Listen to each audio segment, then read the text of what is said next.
We are members of Knoxville Game Design meetup group, and we've done quite a bit of game jams. If you live in Knoxville, the website is right there on the screen, knoxgamedesign.org. We meet once a month on the second Sunday.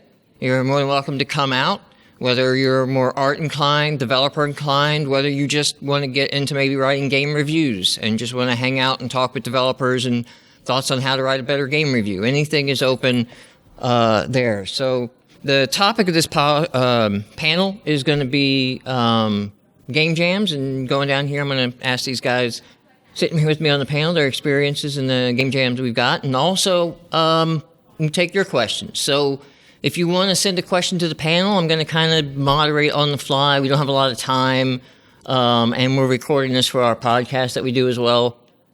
So just send me a tweet. Just tweet at ViNull. You can throw that hashtag, what did I put up there, Game Jam, and your question in there, and then I'll use that to get to it. I can't promise we have time to get to every question, but to start it off, I'm just going to go down the line here. I'm going to start with Levi, and then Dylan, then Jacob, and then Jeffrey. You guys just give a quick introduction. Okay, hello everyone. My name is Levi Smith, and been developing games for almost over 20 years now. Started out with QBasic on my 386 computer, doing some simple RPGs and things like that. So I've been doing this for a while, not professionally or anything, pretty much just as a hobby. But I do have games on the Xbox 360 using the Xbox Live Indie Game Marketplace, which will be shutting down in a couple of years. So grab them while they're still out there.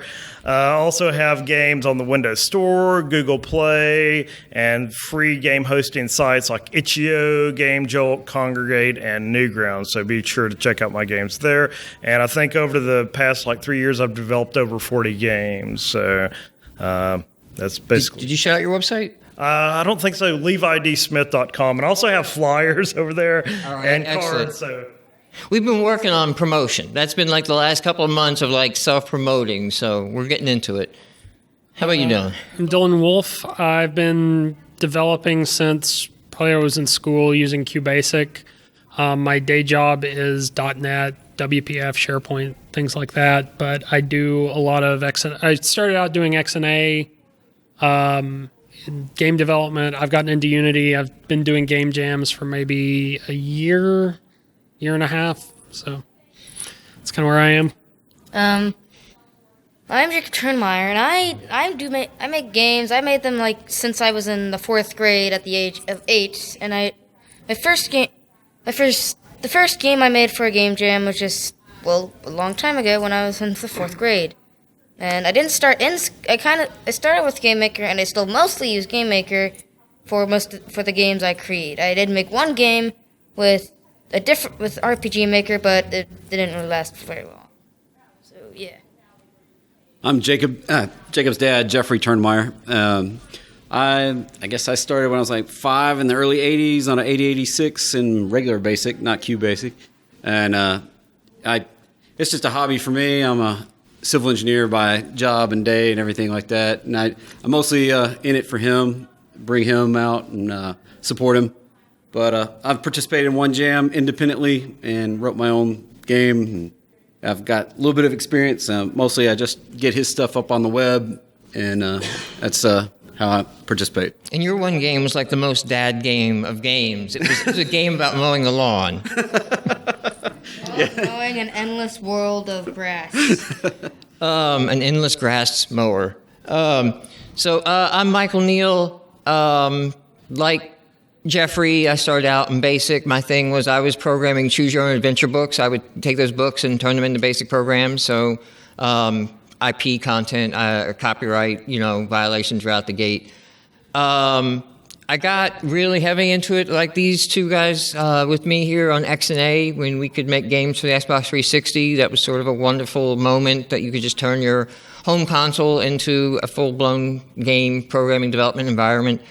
So I have a day job to C#.NET. So when XNA died down, Unity is mono. So that's .NET and C#. So that sort of made the natural transition there. I also do a lot of community outreach through Technology Cooperative.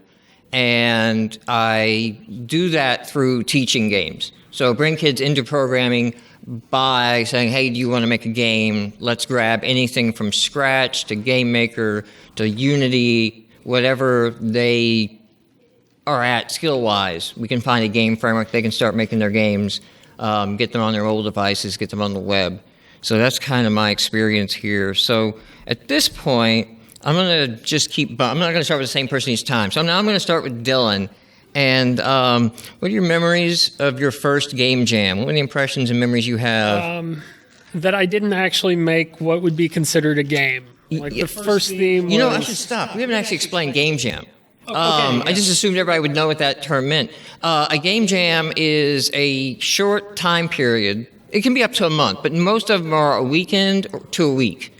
And there's a theme given out and announced. This is the theme, or this is the mechanic, or this is whatever the binding point of the game jam is. This could be just a simple topic, or sometimes it could be like the Star Trek game jam, and make a game that fits the Star Trek universe. What would people in Star Trek play?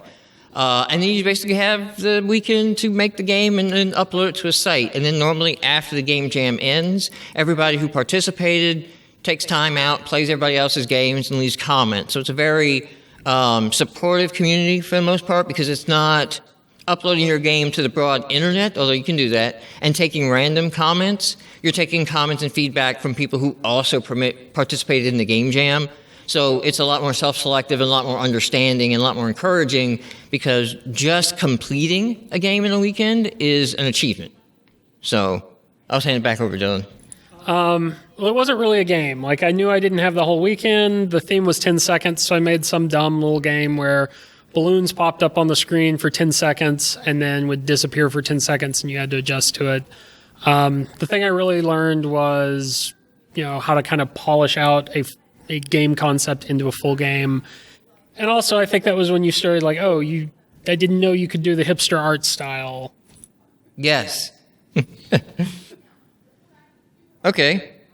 Jacob? Well, for my first game jam, it was you only had one. And so I chose you only had one life. I also made it to where you only had one weapon, and kind of just encompassed it where you had one hero and one villain. And you had to use your one health, get through the entire game. You had to get through the game using one weapon, which was a sword, and you had to kill enemies with it. And anytime an enemy would touch you, you'd just instantly be dead. And my impressions for a game jam, my impression for a game jam was like, it was easy, but it was kind of hard. Like, it's hard to make the game, but it's easy to kind of like grasp the theme and the concept, which I thought was pretty interesting. Go ahead. All right. My first experience, I'd helped him get through a couple jams, and I've been meeting with these guys for years before they encouraged me enough to jump into one. And it was a lot of work to.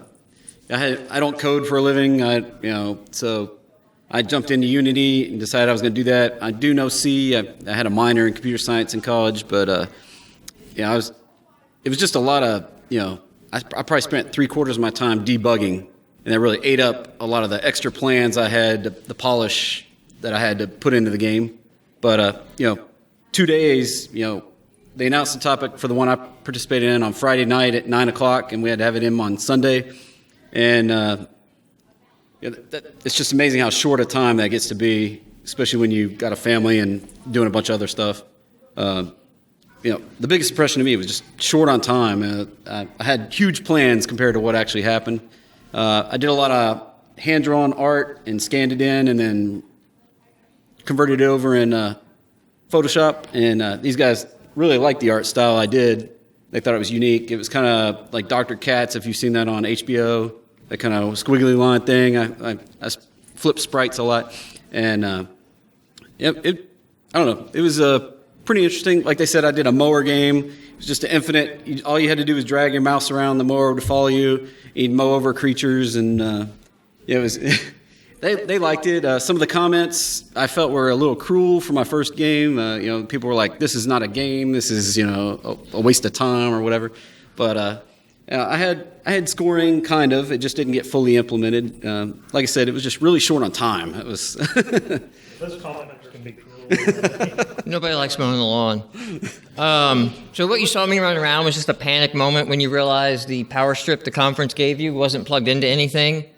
And you just have a heart attack because you have a ton of power drain connected to the laptop.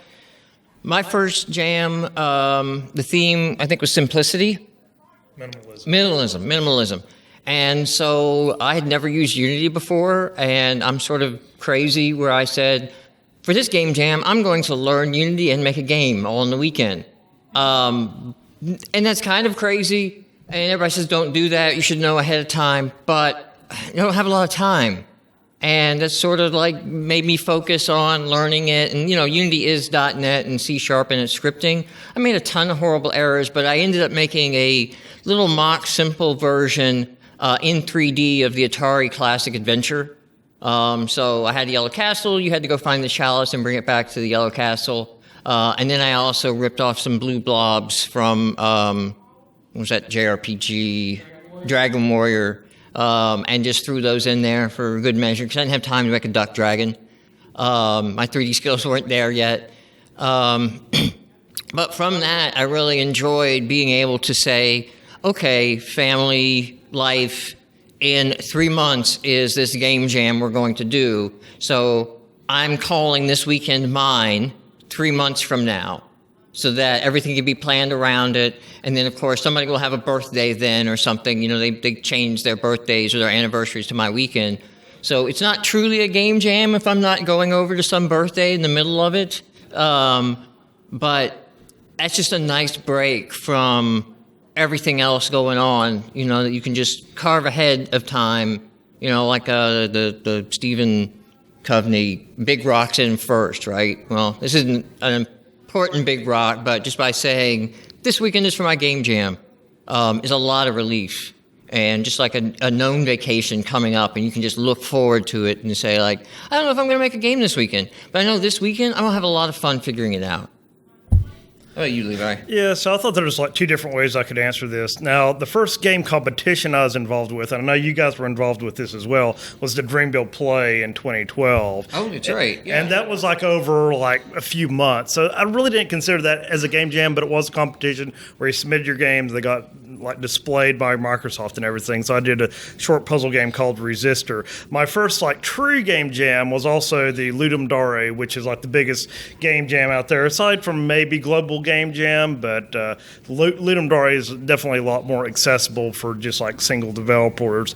And it was also the minimalism theme, so I was thinking, who is more minimalistic than the Amish? So I made a game where you play an Amish guy with a little black hat, and he walks around the farm, and he tries to get all the sheep back to the barn. So as you increase the levels, then you get more sheep that you have to send back to the barn. So I had a really good time making this game. I always liked Mike. I started learning Unity a couple of days before, because at the time Unity gave you an advantage because you could actually publish a 3D game into a web browser, so anybody could play your game on the web. That really doesn't work the same way anymore using HTML5, but some of the things I learned from that, I did my own music using actual guitar. I haven't done that again since because that takes a lot of time, but that was fun doing that. And also like making the sound effects, like the sheep sound, just made a ball sound into the microphone, changed it up in Audacity. Audacity is a sound modification tool that's free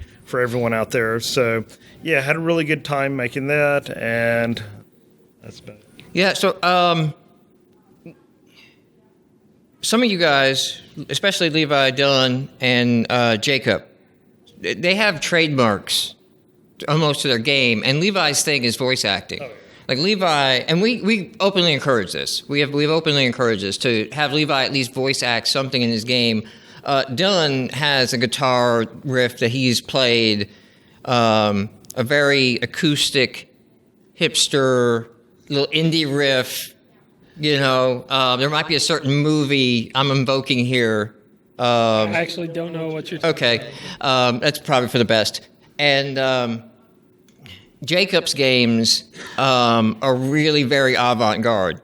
Like, there's elaborate stories behind every one of those games. So it's Jacob's turn here to go first, and you get the really existential, deep question: why do you do game jams?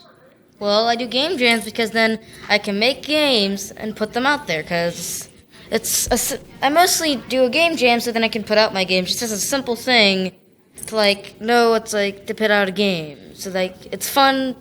So then I could put out a game and then judge other games to see how well they are, and then get inspiration from them to see if I can make a game that is like it but not entirely like it. Well, I'd have to say the reason I did a jam, it'd always been on my bucket list to make a game, and that defined time frame for a start and end, a couple days, it really gave me the motivation to come up with the idea, make it, publish it, get it out there, and that was my experience. Plus, I've been helping him for a couple of years at the time, so I had a little bit of background and more foundation than I had earlier when I just been in high school and everything and talked a big game, but never had actually made a game. So, I still come and support him, and he has a lot of elaborate ideas. He sees games everywhere, and I think the jams for him are really a motivator to put one out there and complete it. So. For me, I know I talked a lot about the scheduling the last thing, but also I have some really grand games I would like to make, a little bit larger in scope. Not insane, not something that one person couldn't do, but I'm afraid of starting those. Everything I've learned studying game design and studying people that make games is anybody that has an overnight success, that's probably the 30th game they've made and shipped. And I'm just sort of whittling down my number so that I'm learning all of these things on weekend game jams that I don't have a strong emotional attachment to, and then can just take as a really good learning experience because I'm not emotionally attached to the success of the game. It's not my dream game. So I can say, oh, well, this failed for these reasons, and I can learn that and fold it in so that one of these days when I decide, I'm starting the big project, it involves mechs, by the way. When I'm starting the big project, I feel like I'll have 30 games experience under my belt to sort of know what some of the common pitfalls are. And then when that one fails, then I can cry myself to sleep. Yeah, so I'm the same way. Basically, building up a portfolio of games. So if somebody asks, "What have you developed?" I can say, "Hey, here's a list of games that I've developed. Go check them out." And also, every time that I participate in a game jam, I like to learn something new. I try to do a new game engine every so often. I particularly do Unity, but sometimes I've done 2D games in Stencil and Construct 2. I've done 3D games in Unreal Engine and 2D games in Game Maker. And I think the last one that I tried was the Godot, spelled Godot, G-O-D-O-T. Yes. That was a colossal failure, so I fell back on Game Maker for that time. So it's just learning from mistakes like that, and also checking out what other developers have made, like the guys in the Knoxville game design group, see what other people are doing, what technologies they're using, and things like that. For me, kind of like what you guys have said, it boxes you in. You don't have the blank page syndrome of, what am I going to do? But you also have a weekend and a theme. So that's kind of a defined scope. You know where to stop designing, to stop developing, to stop, you kind of have to work at, scaling down to what you can realistically do. Because that's where, You learn a lot about project management doing a game in a weekend. But that's where, everyone's precious baby project fails is you have this grand idea and you don't. You have to learn how to scope anything down to get anything done. And the other reason I actually do kind of like, releasing it, doing the rating thing on Let 'em Dare. Not that I'm tied to the ratings, but it's kind of nice to see, okay, I feel like I am improving because, my scores aren't, all over the place. They're really focused. To me, I see that as yes, I'm learning how to build something that is cohesive and polished. So let's give a mid shout out to tweet any questions you've got. I know it seems like we're going pretty in sync, but we planned out some questions in ahead so we wouldn't be sitting here just coming up with stuff to talk about. So feel free to send a question and interrupt. Also, while I'm taking a mid-check break here, the next meetup we have in August, which will be the second Sunday in August. I don't have the exact calendar date in front of me. We will figure out what our August game jam is. So we've traditionally done a game jam 3 times a year as part of the Knoxville game design group. Now, Levi and I don't know if any others have. You can do more game jams, obviously. You don't have to wait for us to decide to participate in one. And the one we've normally done is the Ludum Dare, I think is the proper pronunciation. It's spelled Ludum Dare. Yes, Latin for to give a game. So Yes. there's been holy wars on how to pronounce it. How to pronounce it. It's a dead language, so you can't really argue it. That's how that works, right? You can't say how I should pronounce a dead language, right? That's what that means. But anyway, LUDUMDARE.com. If you go there, you can sort of create an account and plug into a large game jam community. And they have a game jam 3 times a year. They do a polling for themes, and then they announce a theme on a Friday night, and then the games are usually due Sunday at 9 o'clock for us, 9 p.m. For Eastern Standard Time for Knoxville. And so we usually sync up and participate with that. There's been some issues on the site, and they kind of want to retool it a bit, so they may or may not do a full-blown game jam this cycle. They may take the cycle off to do that, and then if that happens, the community's stepping in. So we're going to decide as a group kind of what we're doing. But if what we've talked about so far is interesting, come on out. 'Cause we're going to be doing one. We usually show up for the kickoff and then go home. We don't do the camp out. Many of us are older, and that's just non-appealing ideal versus our own beds and our own computer setups, And then if we're going to collaborate with somebody on a jam, there's Skype, there's webcams, there's email. This is a solved problem. We don't need to eat terrible pizza in a gym and sleep on a hard floor in a beanbag. But something I forgot to mention earlier, there are 2 types of competitions for the Ludum Dare. There's the compo, which you do everything yourself in 48 hours. Then there's the extended 72 hours, so you have until Monday. And you can use like pre-existing assets like art from the web and music and things like that, as long as they're all free and redistributed. yes, and that makes it great if it's your first time. If you just want to download some Creative Commons stuff and use that in your game, that's totally legit and allowed. There's a checkbox you want to check and say, no, I want to enter where I did everything. Every sound effect, every piece of art was me, and that's usually like something you want to do maybe after you've done a couple. There's no prizes. There's no money involved. You get a game. Your game is your prize. Your game is your prize. Both Levi and Dylan have commercially released games that they have created in game jams. So with that, where are we at? We're on. How do you prepare? Yeah, I'm gonna. Yeah, why not? How do you prepare for a game jam? What's your process? Yes, your many years of I experience. spent many years coming to the meetings and What's your planning this out. process? Really, I showed up on the Friday night just with a rough, trying to be a clear head. I didn't want to have any preconceived notion on what I was going to do. I took the theme and, we were driving home. I was like, I guess it was, what was it, unusual weapon or something like that? Unconventional. Unconventional Unconventional weapon. weapons. That's where I came up with the mower. We were talking on the way home. I was like, well, what if your weapon was a mower? And Jacob was like, well, that'd be weird. And so then I ran with it and turned it into it. That was my unconventional weapon. I was fighting the yard animals with a mower. And, but just having a clear head was my biggest preparation for it. I didn't even, Michael said he learned Unity that weekend. That was basically what I did. I guess I had gotten a tutorial from you before and briefly ran through it so I wasn't completely from scratch on Unity, but I hadn't made anything on my own in Unity ever. And that's, I just totally from scratched it. Clear head, clear mind, brand new program, and just ran with it. For me, when the theme's announced, I've practiced on a discipline or whatever, I don't know exactly what you call it, a stream of conscious writing. And you can do this with a notebook or you can do this at a keyboard. Just whichever one, for me it's a keyboard, that just shows you my background. But whichever one allows you to disconnect the most. So take Word and just go full screen with it so you see nothing else, just a complete blank page. And then, you type in the theme, and then you just start typing. You cannot stop typing or writing, okay?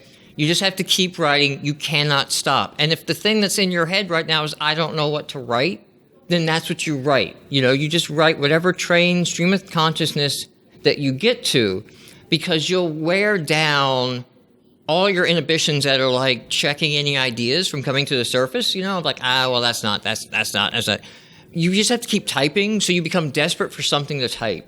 And so anything that comes out gets down on the paper, and then you shut off that internal critic, and then all this crazy stuff just starts coming out, and you start laughing, and like, that's ridiculous, and then something, usually for me, the way it hits is something I come back to a couple of times as I'm writing it, and making that, and I'll come back to that subject again, and I'll come back to that subject again, and at some point I'll just bite on that subject, and then just start writing out, well, if that's going to be the game idea, what's the gameplay? What's the player doing? How can we do this? And it's all in a stream of consciousness way.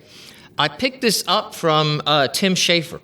So Tim Schafer of Double Fine, when they did Broken Age, I backed to get the documentary videos, which I think Broken Age is a decent game, great out of it. But I think the best thing that came out of that is the videos, which are now publicly available for free. So you can go look at the Broken Age documentary, and they brought in a actual documentary team to document the entire process. So it's really quality.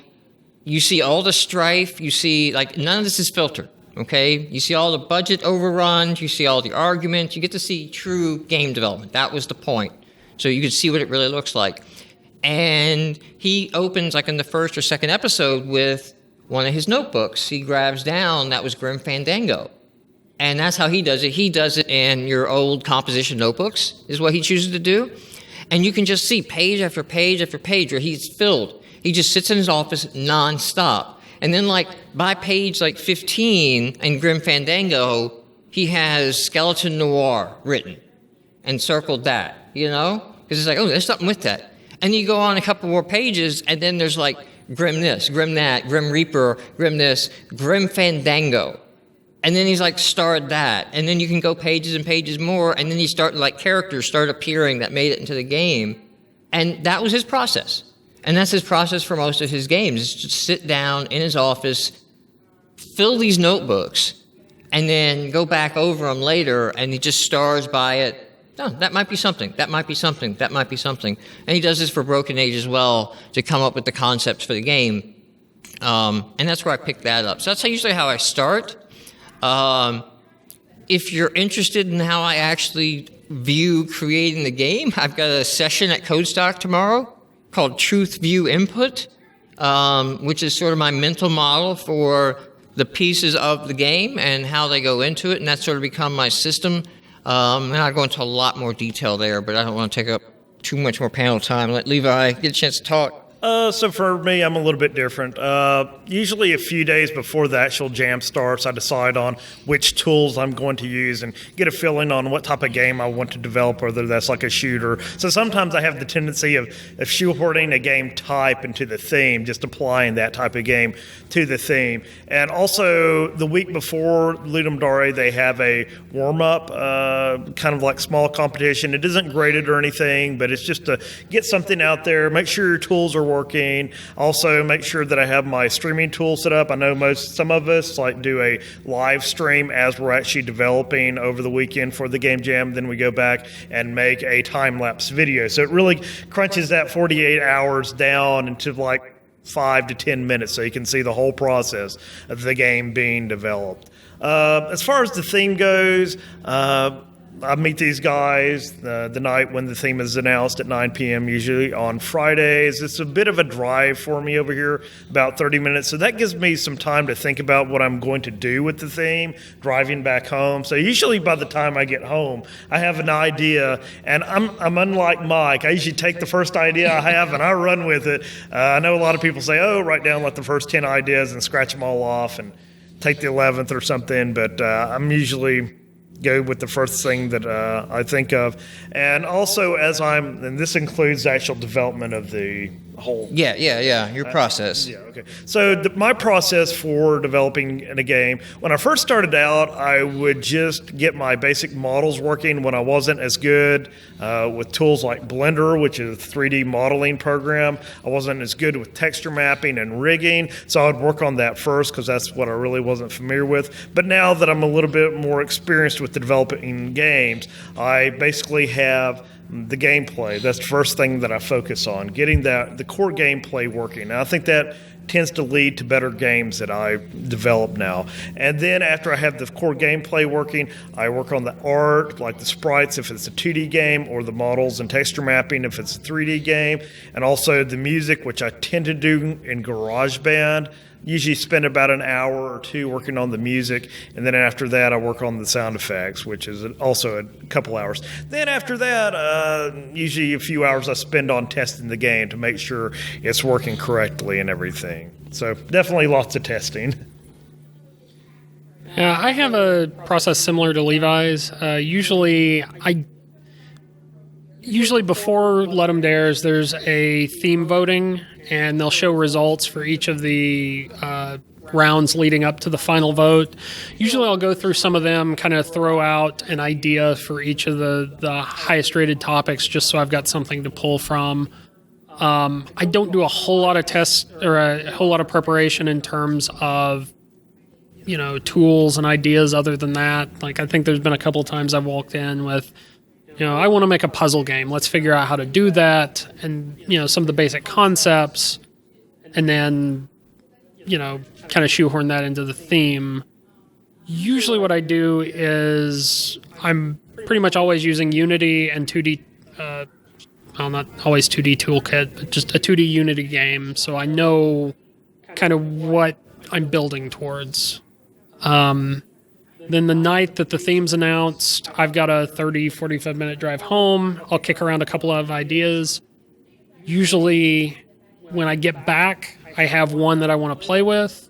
Friday night, I'll do some proof of concept things if there's something I'm not sure about, or just to test out the mechanics. I'll usually build out a prototype game from there. Then by Saturday afternoon, I'm starting on art. And then by Sunday, I'm doing sound effects and level design and music. So, and if any of those things slip, then I kind of know I have to adjust. That's pretty much it. So when I'm preparing for a game and I hear the theme, I kind of just start thinking of what I want to do and how the game is played. It's like when I hear the theme, I kind of just start I just kind of get like a rush, I guess, of ideas that start going around in my head.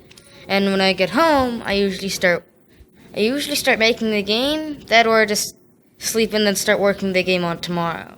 Like the day afterwards. So then I have rest and have thought more of what to do. That is a good strategy, is to actually not the first night go to 2, 3 a.m.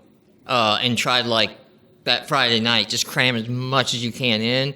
I think it's actually better to call it quits early and get up early on Saturday, and then in the shower, your QA department kicked in, and it's like, hey, those ideas last night, they weren't great. Maybe you should do this instead. And man, isn't it great you didn't spend up to 2 a.m. writing code down this path that you realize now in hindsight might not be the best?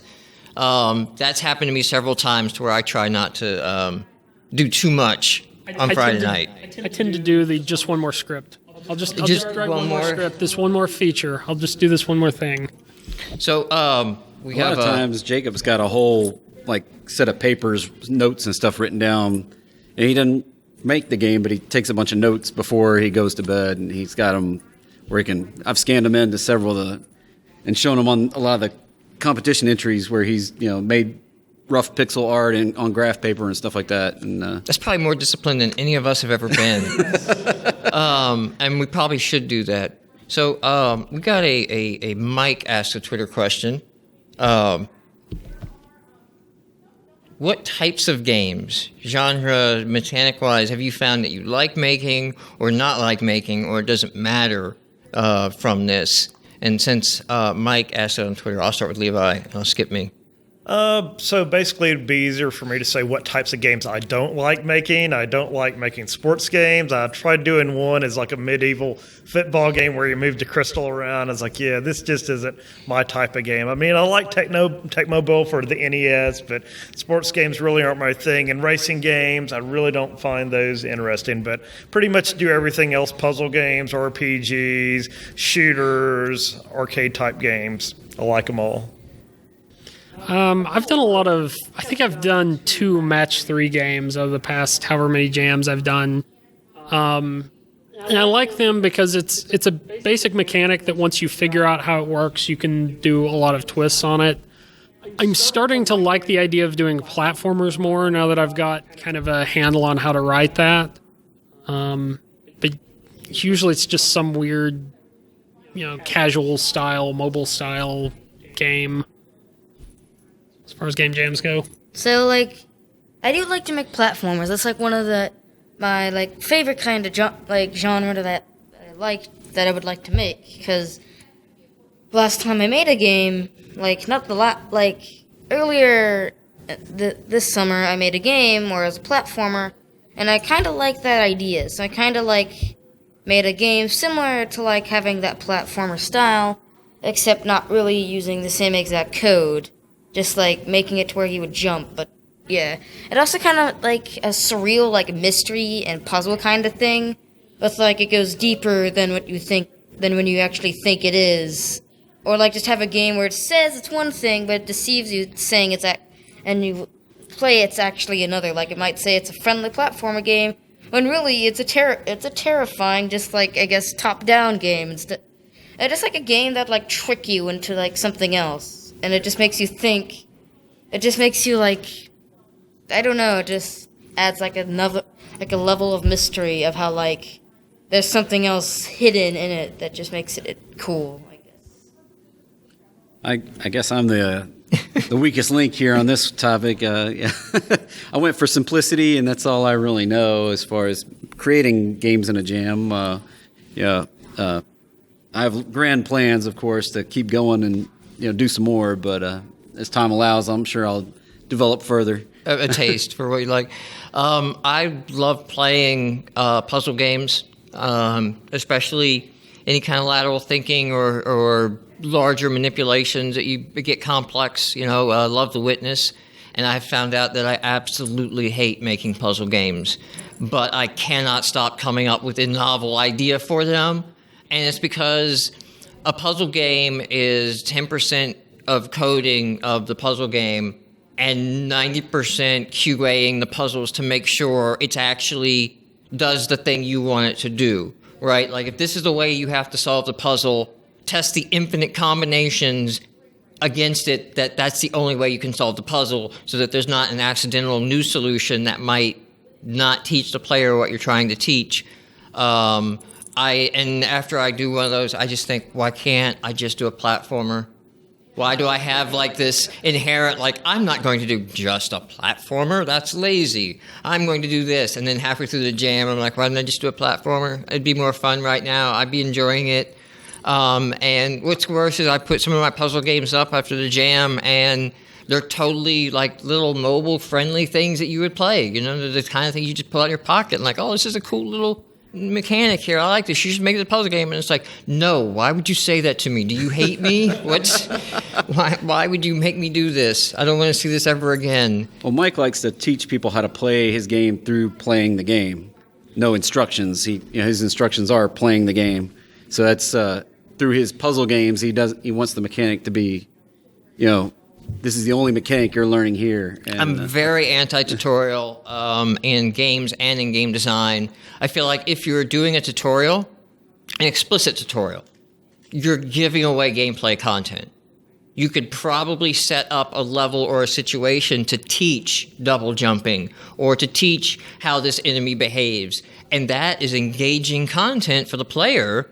Then they're going to feel like they figured it out, they solved it, versus a text screen that says, hey, press A twice and then this guy, will die to your power stab. Like your last game was a shape flip game. It had no instructions at all. Zero. It's just like different colored shapes, and you click on one, then the other ones start flipping. You're like, what in the world's going on? So I had a really good time playing Mike's game. I had more fun trying to figure out the rules than actually beating the levels. And that's the downside, because if you could have solved it in a different way, I wouldn't have taught you the mechanic that I was trying to get you, so like the next puzzle gets more and more complicated. If I've done this a little bit on Shake Flip, but if you really want to see this, go play The Witness by Jonathan Blow, and just know that you're playing a puzzle game. Don't expect anything more from it. People expect more from it, sort of get frustrated with it. Just know you're playing puzzles, but every puzzle is teaching the next puzzle, and just adding to it, and then your mind's blown of like, I could have done this from the beginning, but I just wasn't. It's like Portal, right? Portal does the same thing. Now you're thinking in portals. By the end of the game, you're doing all these crazy things with portals to, propel you and all that. You could do from the very start of the game.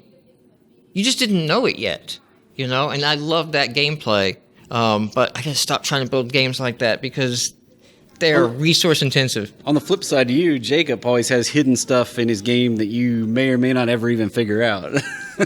Jacob is definitely the Dark Souls, go to the wiki, and the community has torn apart this game and figured out every combination by brute force. He makes secret passageways and different, all sorts of stuff that in his games that just, so much story and depth that you don't even.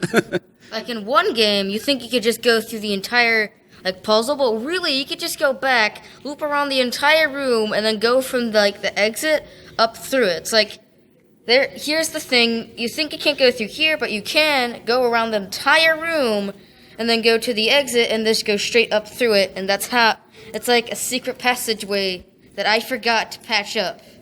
I was also going to say, when we all started on this, our games were very simple. I noticed Jacob's games, they have a lot more mechanics now. I think we've all gotten a lot better at doing this and making games that are much more fun to play now. There's a pre-Undertale and a post-Undertale line in Jacob's games that is very clear. Now there was this one game I was working on. Well, I kind of forgot, and now that I kind of got back to remembering it now, the game kind of similar things to Undertale, but not too similar. Like the fight or mercy thing or running into people. The game is very, very just simple with the fighting and running and walking around and stuff. So yeah, like Michael said, there's a line that is before Undertale and after Undertale, and that's it. So I'm gonna start closing out here. Let's start with I don't know where I ended up. I think Dylan, the next. Advice for people first time doing a game jam. I would definitely say pick a tool, Unity, Game Maker, something like that. Learn it before the game jam, because you're not going to be able to learn it during the weekend. Don't do what I said I did. Is what you're right. But it's just one of those things. You want to be fluent enough in whatever tool you're using that you don't have to keep stopping, referencing something, figuring out. That's not to say you have to know everything. Like Levi was saying, we all have gotten better because we keep doing game jams and we're building more and more experience, but at least have some where you're just going to be frustrated. And, if you go in with a little bit of knowledge, you may not make a great game, but you're going to feel like you've accomplished something, whereas if you're just struggling to learn a tool, it's probably going to be more frustrating. So, when you're making a game jam, you don't learn a new thing, learn an entire new software. You use the software you know how to use. If you don't know how to use the software beforehand, well, just learn of how to do it. Watch a video of how these things work. That, or if your last resort is to learn it while doing the game jam, then I'm afraid that's your last resort, because I can't say anything else than study it beforehand. It's like a test. You study it, and then you do it. You don't not study and do it, which sometimes not studying actually. I think I'll abstract a little bit from that. I think the most kind of important thing to do is to figure out what your experience you want to get out of it. I wanted to make a game and learn a tool. So that's kind of where I've headed with it myself. I met with a group that provided me some support and know-how, for a couple of years before I ever really jumped in. I think finding a group and getting your base and getting a plan was important for me. What experience I wanted to get out of doing the jam, and I still look back at it as a good experience. I want to do it again. I just have to find a free weekend that corresponds to a game jam. That's actually a good point with figuring out what experience you want, because I find that every game jam I do, it's like, this time I'm going to focus on gameplay. This time I'm going to focus on sound. This time I'm going to focus on art, and that directs me in how I will spend my time. And that was kind of where I was going to go too, is that we talk about just making the game is a success, just completing the game. That doesn't have to be your goal. One of the game jams where I failed to make a game was I want to deeply dive into Blender and 3D and get this modeling stuff up. And I had been working at it before that. That's not a try to start in a weekend. But even like after the experience I had, it was still too much to complete the game. But that's okay, because my point going in that weekend was I want to get some really heavy experience now into this. I just don't want to keep going through a tutorial and make a thing in the tutorial now. I want to got my own idea. I'm going to try to make my own thing. Can I do that yet? And can I do it fast enough that it's something I could do in a game jam? And that could totally be a thing. Like if you just want to push yourself and I just really want to get animated sprites figured out. That's really what I'm after. So I'm going to make something basic that allows me to get that done. I don't even care if I finish the game. I just want to get some animated sprites going, and that can be your point for diving in. You don't have to be so lofty as to say, I'm going to make a good game. And the worst thing you can ever do is say, I'm going to make a good game. All right? Because it's probably not going to be a good game, no matter what you do. It may have the idea of a good game in it, but it's going to take many iterations to polish it up and get there. So you're going to make a terrible game, and just accept that going in and allow yourself to fail is going to make things a lot easier for completing it.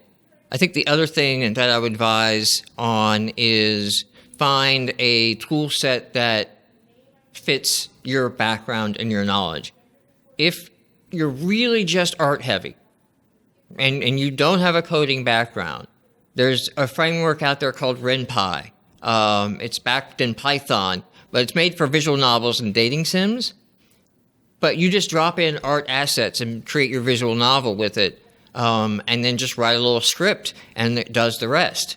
You have a game, you have a save system, you have a load system. RPG Maker is the same way. It makes RPGs.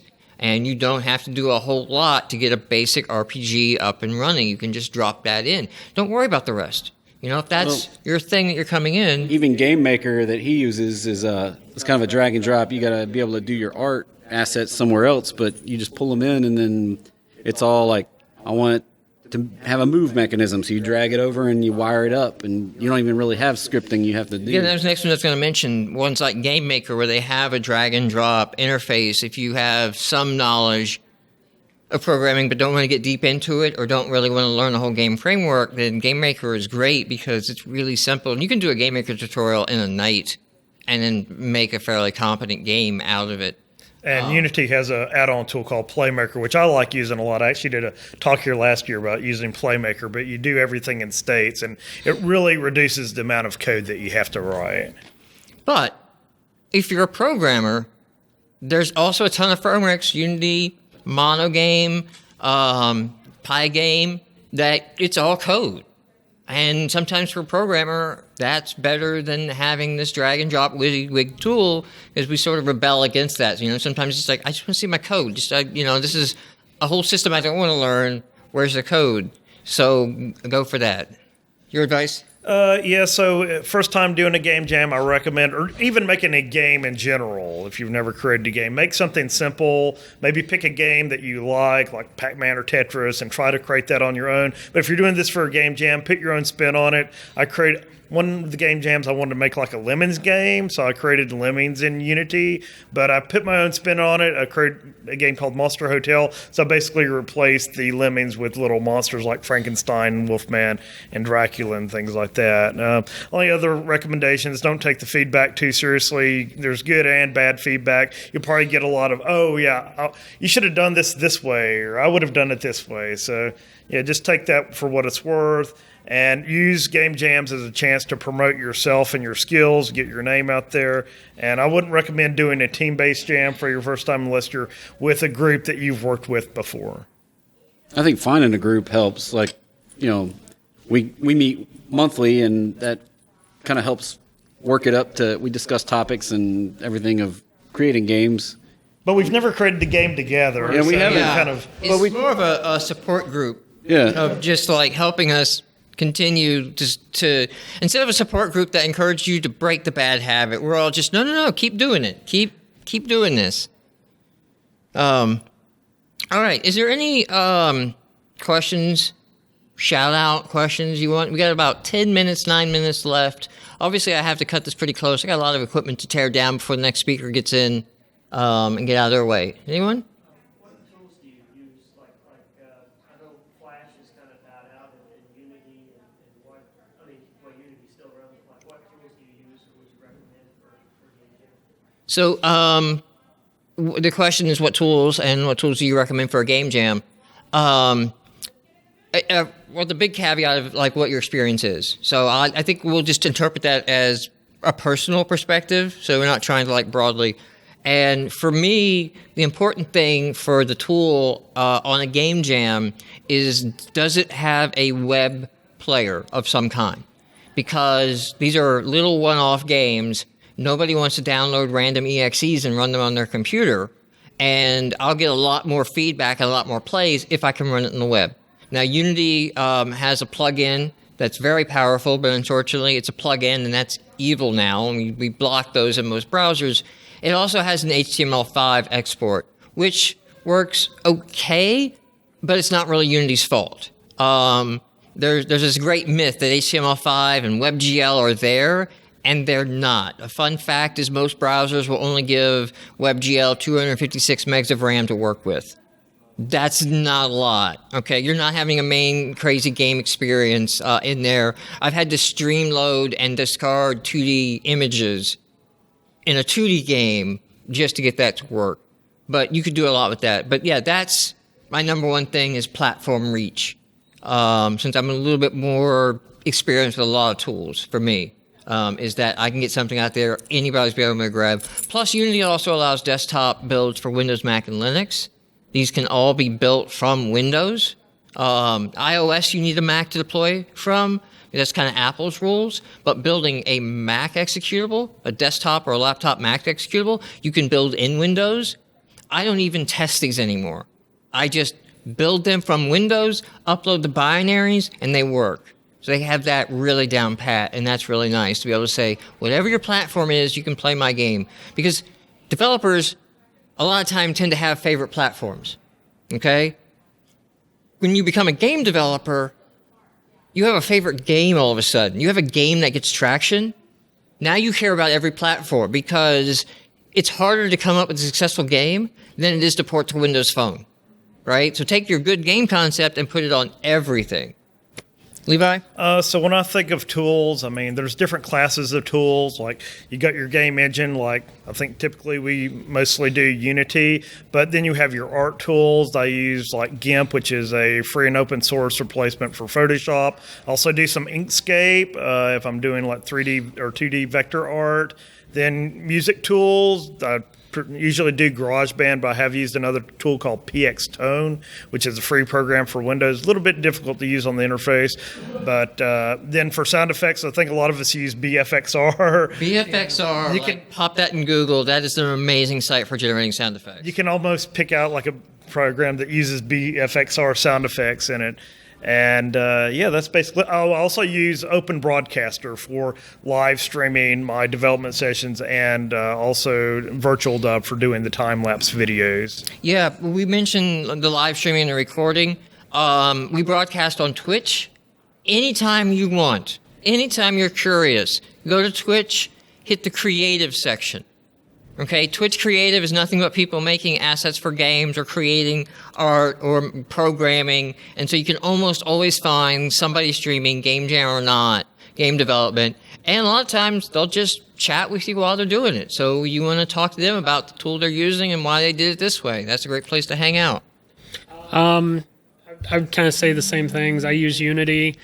Honestly, though, if you learn on GameMaker or Stencil or some of these other tools that we've talked about, a lot of the same concepts transfer over. You're going to have to learn a completely new, interface, but the general concepts of building a game transfer.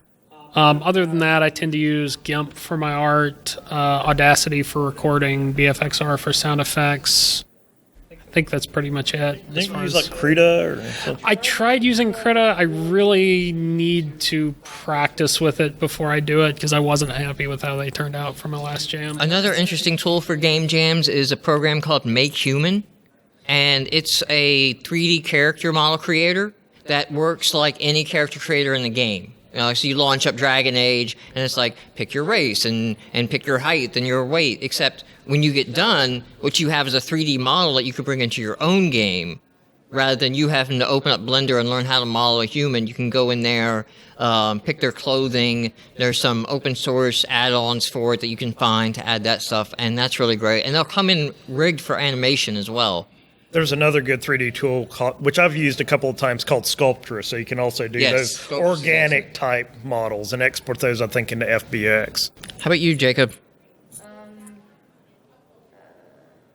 Game Maker? Sorry, I got lost in thought for a second. What do you use for your graphics? I know you use Game Maker for development. For graphics, I used to use Tile Studio, but now on my computer I don't really have that, and I keep forgetting to grab that. I kind of just use the in-game sprite editor to kind of make I've been making all my sprites using the in-game sprite editor. Which is like about any editor that you can use, it's just within the game, so like you can make your own sprites in them. Like, it just depends on you can make your own sprites, it's like very interesting of how it works. If you're going to get Game Maker, definitely shop around for a while. They have sales that you can get it super cheap. I think we're at it for $15 or something like that. But you go look at their website, it's like $200. So you really got to shop the sales. On Steam now, you can actually get like a simpler, you can just get the game. You can just get the thing itself with nothing on it would be free. So on Steam, you can get it for free, but everything else you have to pay for. Yeah, my one complaint on Game Maker would be you have to pay for the HTML5 exporter. And I wish that was free. And that they charge for like iOS and Android and things like that. But definitely look around if you're going to use a game engine that charges, because they go on sale constantly. In fact, we mentioned earlier, LudlamDare.com, they go on sale a lot in sync with those game jams. In fact, it's gotten to the point where Ludlam Dare usually has a deals page just to list all of the game engine sites. And I've learned about a couple new engines that way of like, well, this thing's on sale. What is this? Let me go check it out. All right, so I think we're at time and we need to wrap it up. I appreciate everyone for coming out and sitting in and listening to us talk about our experiences on game jams. We have a podcast. Information is at knoxgamedesign.org, and if everything came out in this recording, this will be up there, and if it didn't, well, then it won't. And you guys got to see bespoke content that you will never see again. Thank you for coming out.